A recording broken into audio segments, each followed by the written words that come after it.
Hi, everybody. Welcome back to Homeschool Minnesota. My name is Dayle Annand. I'm your host again today, just like always. But it's so good to have you guys back with us. I just want to thank you guys for showing up and being here every single episode that we have. We do 2 new episodes a week on Mondays and Thursdays. And lately, it feels like the Lord has been moving our podcast in the direction. It's a podcast about homeschooling and parenting. And if it is nothing, parenting and homeschooling is nothing if it is not discipleship. Like at the most base level. And so for some reason, this last month or so, God has really just brought us into a season of learning about discipleship and about how we can do better for ourselves and for our families and for our kids, and therefore for whatever it is God has for all of us going out from our families and our kids. So I just want to say thank you so much for coming. Today, I want to welcome Dr. Thom Rainer. He is going to talk with us about this book, which the title got me. And then when I started reading about it, I was like, oh yeah, this is the right one. It's The Anxious Generation Goes to Church. Now, how many of you know about anxiety just a little bit? He says on the back, I'm going to read from the back of his book because it brings it up really good here. But it says, the culture is at an inflection point, and we're going to talk about that because I have a question about that. But nearly 2/3 of Gen Z report experiencing at least one mental health problem in the last 2 years. This statistic is lower for all older generations, including millennials, Gen Xers, and boomers. Gen Z is the loneliest generation of Americans, lacking deep relationships and offline connection. 68% of Gen Z feels like nobody knows them well. That's one reason they are called the anxious generation. So we're going to talk about all these things and why that is. But first, I just want to welcome Dr. Thom Rainer to the podcast. Hi, Thom. Thanks for coming. Well, thank you for letting me be here and to talk about a generation I love deeply, because it's not only the children of my children, but it's my grandchildren, obviously. And so Exactly. I have a deep love. Half of my grandchildren are Gen Z, half of them are Gen Alpha. And quite frankly, when we start talking about Gen Z, we're seeing a lot of those same characteristics in Gen Alpha. I don't know if they're going to be cloned generations, but for those of your listeners and viewers, you can just simply say what you hear about Gen Z has a lot of application to Gen Alpha as well. Wow. Let's define this for those of my listeners who don't quite know the difference between Gen Z, Gen Alpha, millennials. Can you give us just a kind of a generalization of who we're talking about? So you want a generalization of generations. That'd be great. I can generate that for That'd be you. awesome. So let's just go back a few generations. We don't have to go back all the way, but we the silent generation, 1928 to 1945. They were the generation that sometimes called the World War II generation that shaped us in many ways. The baby boomers, my generation, born 1946 to 1964. Then comes Gen X, that abbreviated generation where there was this really tight period of growth, but it didn't last long, 1965 to 1979. The millennials, 1980 to 1996. And then our topic of discussion, Gen Z, 1997 to 2012. And then, of course, Gen Alpha is 2013 and forward. So for purposes of this discussion, we're really talking about the 1997 to 2012 generation, and we're talking about the generation born 2013 and after. Now, see, my futility in my project, which was futility, is I've written a few generational books, and none of the names that I've written, except for the book called The Millennials, none of the generations have stuck. I had the baby busters. They became Gen X. Baby boomers have always been baby boomers. In fact, general studies started with that 1946 to 1964 generation. But then I was really hoping that the millennials would not only stick, but I was hoping that my first name would stick too, which was the bridger generation, bridging one generation, one century to another, one millennial to another. I haven't been able to name generations. So I think I like your names. I had the boomers, the busters, and the bridgers. It was very alliterative. That I works. don't know why it didn't stuck, but those are older books, and now we are looking at a generation broadly accepted as the name Gen Z. Yeah.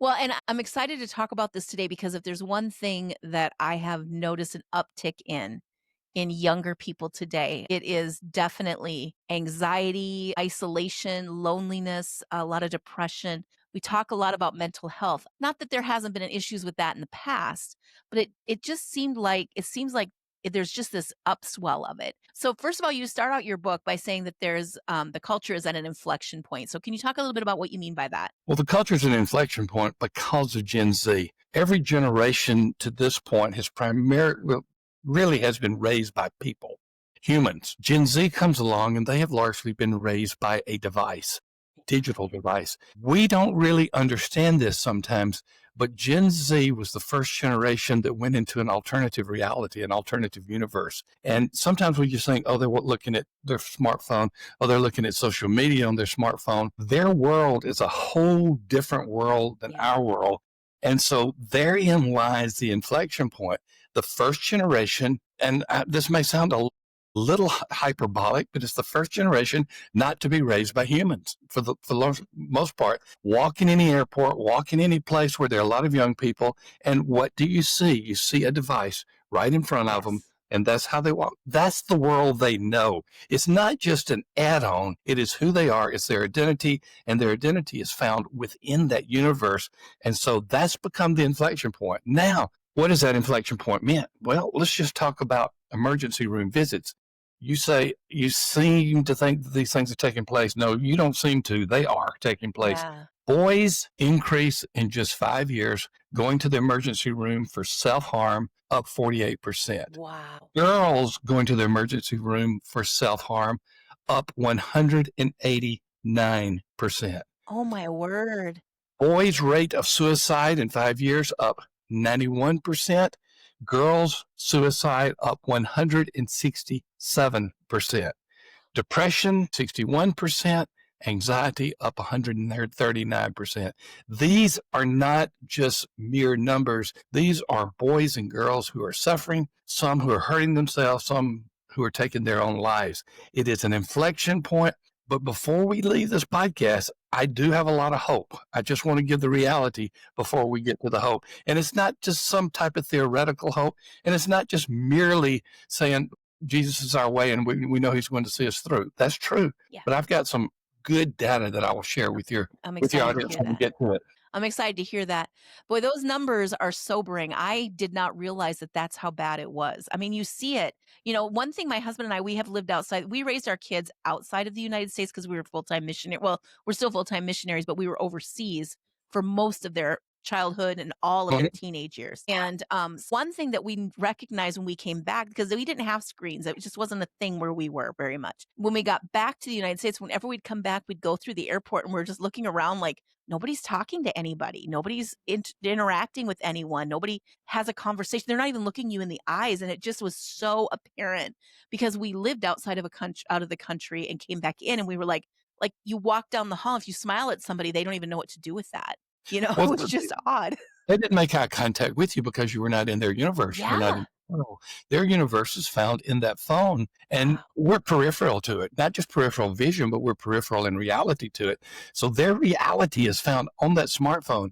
And so the inflection point comes along, and we have the first generation ever that went through adolescence and puberty with a smartphone being dominant in their lives. But it's not just a smartphone. There's these 4 levels that we could say were built upon, 4 foundational levels. The first was the availability of the internet. Everybody thought the world was going to fall apart when the internet came along, and there were some evil things that happened, but a lot of good too. But then after the internet came the smartphone. Well, the smartphone was really not that smart at first. It was mainly for text, maybe a few apps, but it didn't have a whole lot on there other than communication ability. But then the third level, social media becomes available on the smartphone, a phenomenon that is only known to a majority of one generation, and we're about to add 2 to it with Gen Alpha, but with Gen Z, the first generation to be raised in that universe. The 4th level was this polarization that they're going through. We think polarization, politics, religion, they have polarization in their universe, social media and whatever. But social media bullying is at an all-time high. Social media being ostracized on social media is an all-time high. There's so many things that are taking place there that most of us parents, and in my case, grandparents, don't really realize what's going on. My 3 sons, who have given me 11 grandchildren. All of those grandchildren are, I think the oldest is about to turn 16. They're all under 16. None of them can have social media on their smartphone. Yeah. They will be allowed to have social media when they leave the home. My children and their wives recognize how important that was, that they set those boundaries. They're still not sure they set the best boundaries, even with that, Yeah. but they've done a lot better than I would have ever. Yeah, I tell you, it's damaging because it's such a it's like, like I was just talking to somebody and it's like you don't put you don't put your vulnerabilities on social media.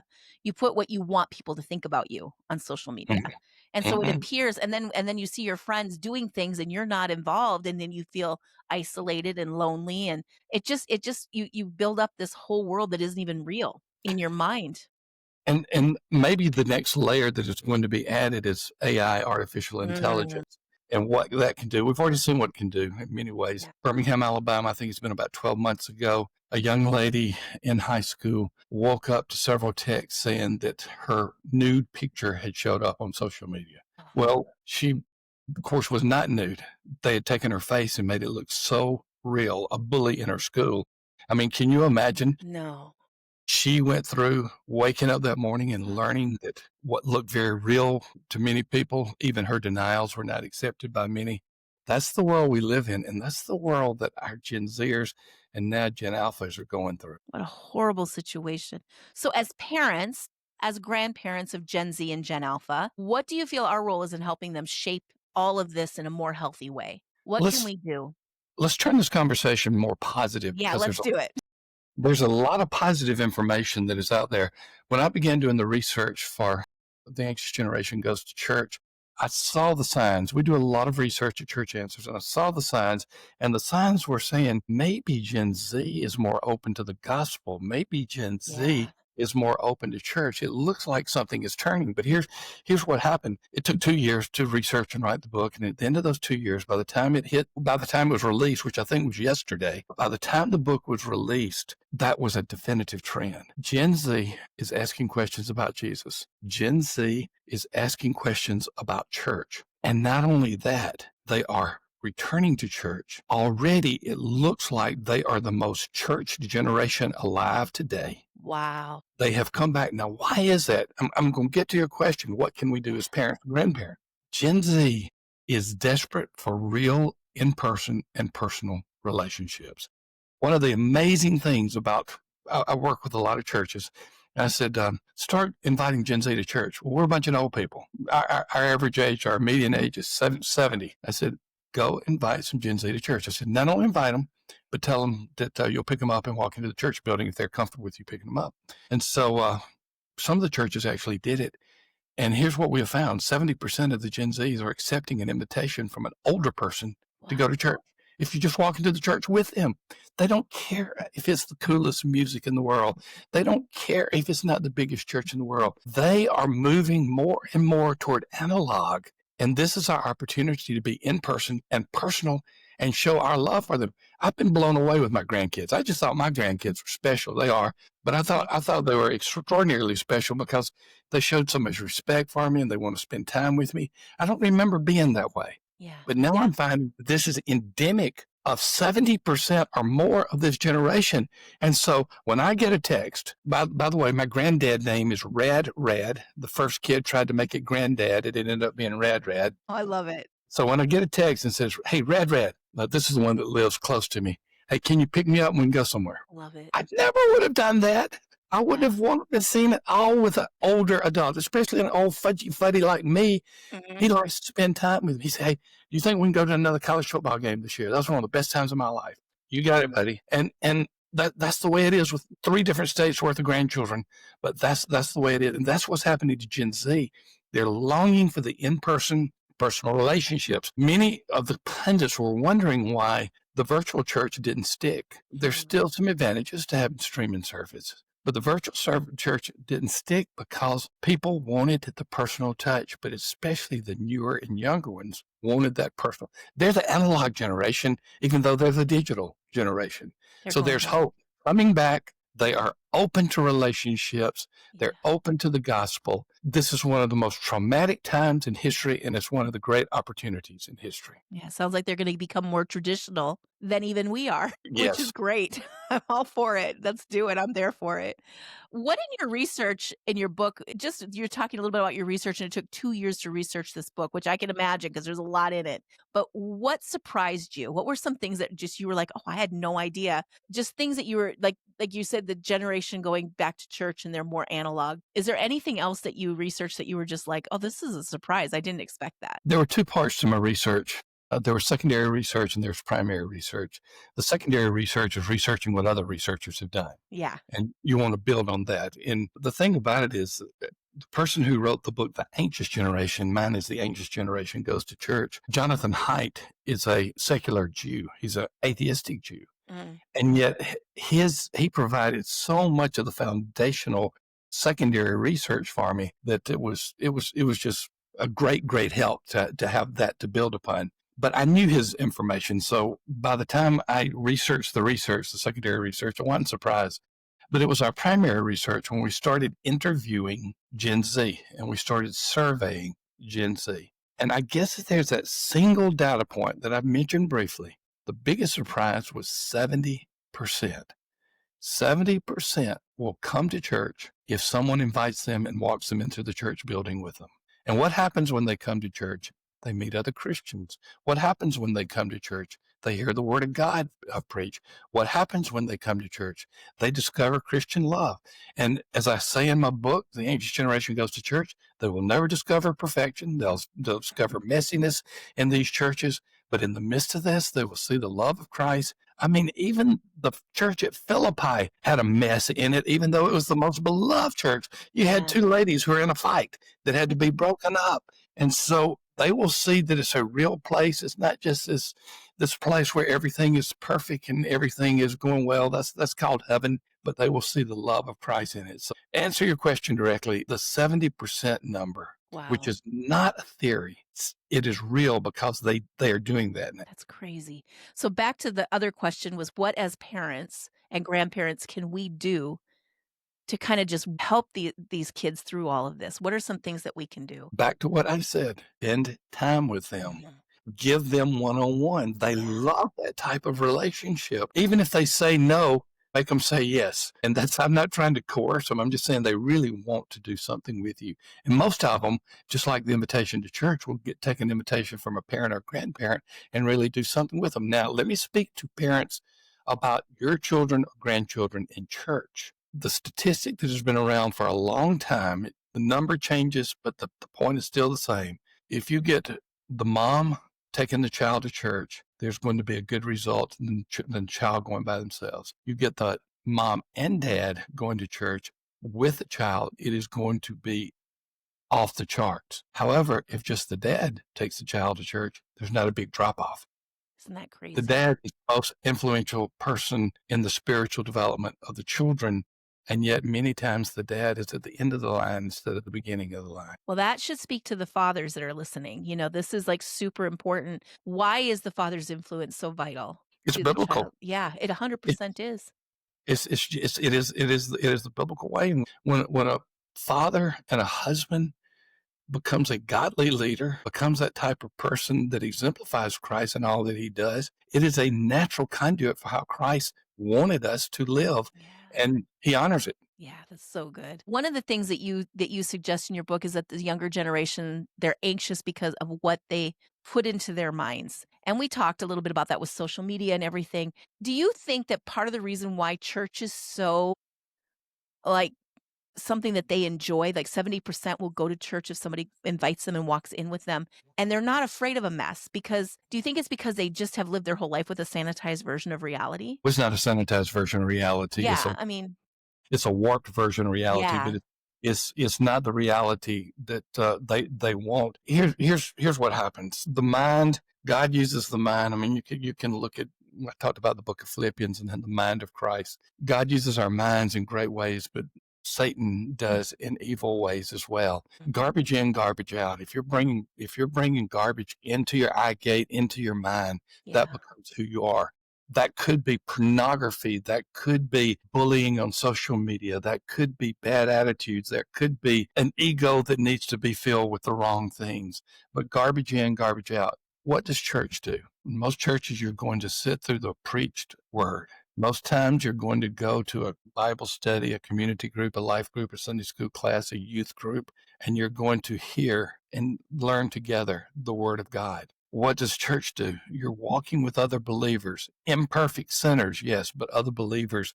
And conversations tend to lean toward those things that are, how are you? Can I do anything for you? Which is all of the things that this mind needs.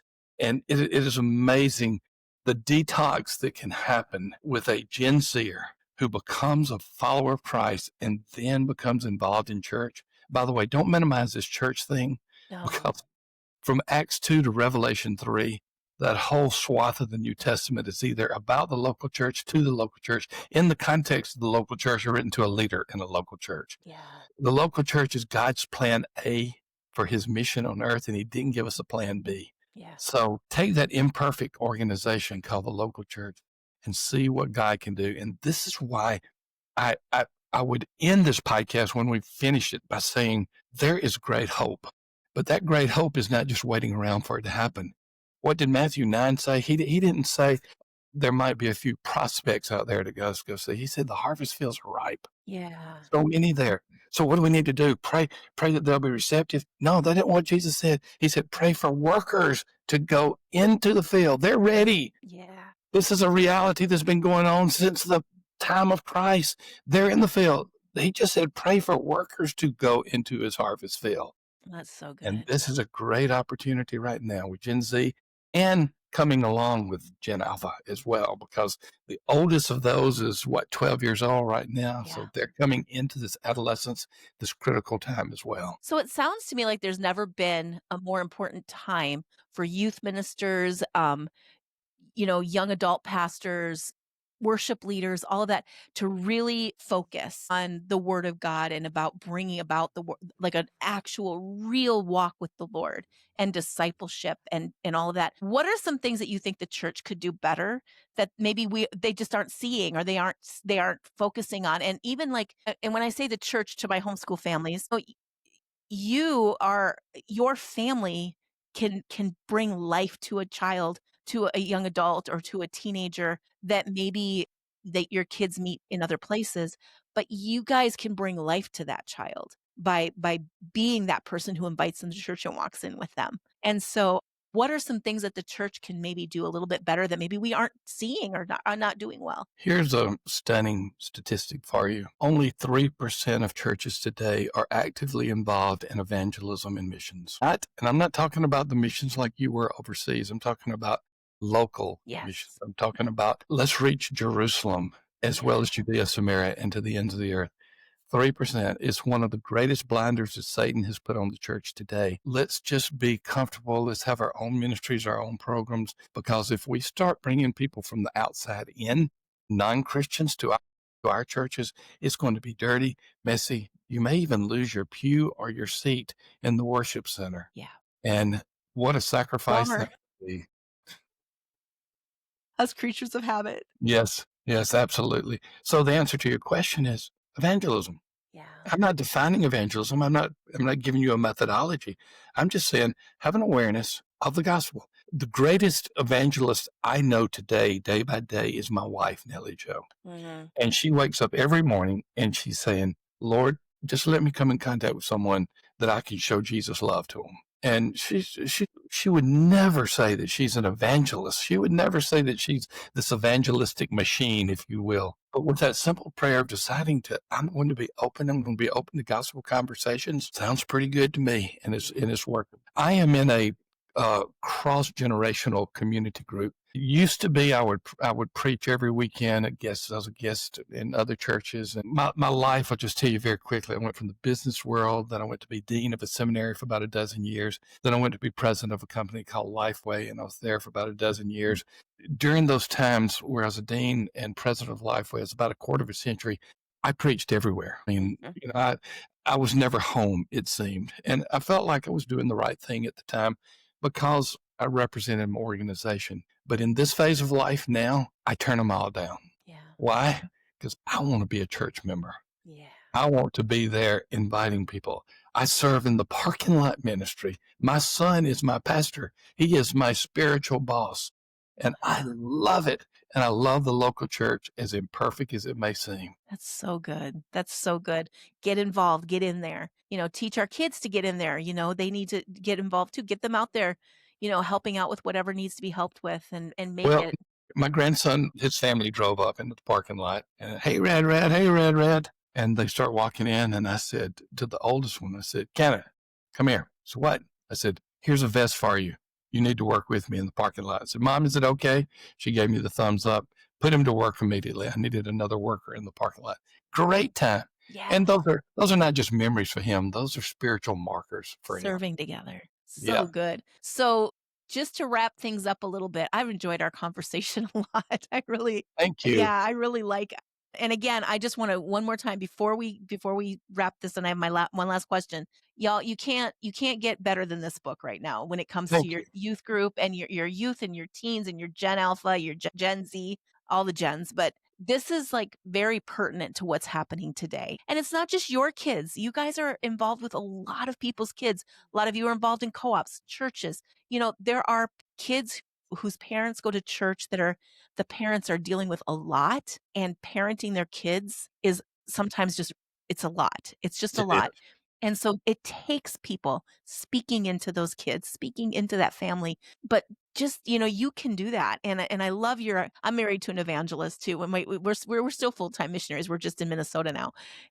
But it's like, I'm married to an evangelist everywhere we go. I mean, if we're in a drive-through, he's always like, he does little sleight of hand magic tricks and then hands them a track. And he just can't help himself. I think some people like Peter and John said something I cannot help but share about those things Yeah. which we've seen and heard. I mean, we're on date night. We're on date night. He's sharing. I'm like, this is just who he is. And our kids laugh about it too. They're like, oh, that's just dad.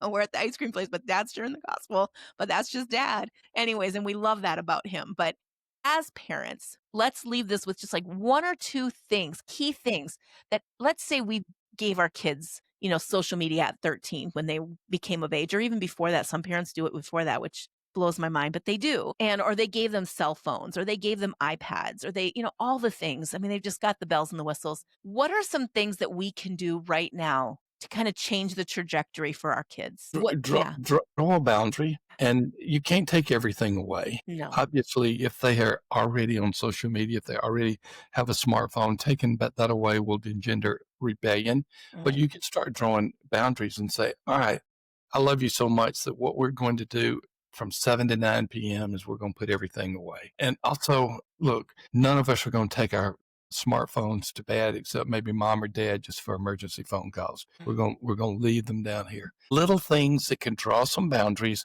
that can show them that they're not going to die Yeah. if they don't have their smartphone, or if they don't have their TikTok, or I don't think they're on Facebook that much. I think that's the old folks. Instagram, TikTok. Yeah. So just draw some of those boundaries Mhm. without immediately taking away. You might be surprised how much they enjoy those boundaries. It's true. It's so true. Thank you so much for being with us today. Again, The Anxious Generation Goes to Church. It's a great book for moms that are in a homeschool co-op and you have your mom time. I'm bringing you lots of books this month. I don't know what it is, but this is just the book month. But this would be a great book for you guys to do for your mom time, because you could read a chapter and discuss it and talk about just what you learned, and maybe even brainstorm ways that you could reach out to your neighborhood, to your nieces and nephews, or whoever you can think of. I have Gen Y grandbabies, and they're or no, not Gen Y. What do I have? I have Gen Alpha grandbabies, and Yeah. they're wonderful. But I can even see it in them a little bit sometimes. They get real like people pleasing and anxious when things get a little bit like, But yeah. So, anyways, something to just really consider, you guys, just grabbing this book. All the information is going to be in the description of this podcast. Thank you so much, Dr. Thom, for coming on and Thank just you. being here with us, and for the way that you serve and the way that you just allowed the Lord to just use you for this book, because it's an important book. I think, you guys, I think that Thank you it's very something much. that we need to read. So for all of you who are listening, thank you for sticking with us week after week. I appreciate you. Mache, Minnesota Association of Christian Home Educators, we pray for you. We care about you. We love you. If you have anything that you need from us, even like I always say, even if you're not from Minnesota, it doesn't matter. The Lord knows no boundaries. We'll still pray for you. Just reach out. The information is in the description of this podcast. Super excited to have you guys on with us. Let us know if there's anything we can do. And thank you so much for being with us.